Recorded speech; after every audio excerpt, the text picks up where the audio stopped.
Good evening, my friends, here on AirTester channel. In this video we are going to speak about YouTube. I'm going to tell you how to make a playlist unlisted in YouTube. It's easy and simple. Like and subscribe to my channel. Let's go open YouTube. Then tap on profile icon.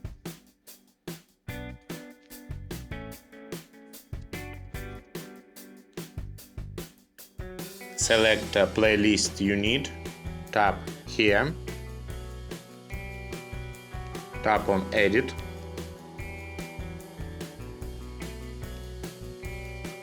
Select visibility.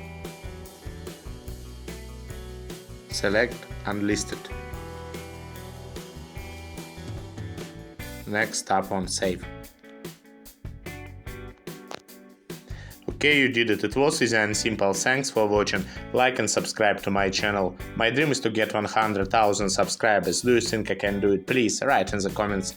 Also check out my playlist on this topic. There you will find answers to many questions. Wish you best. Bye bye.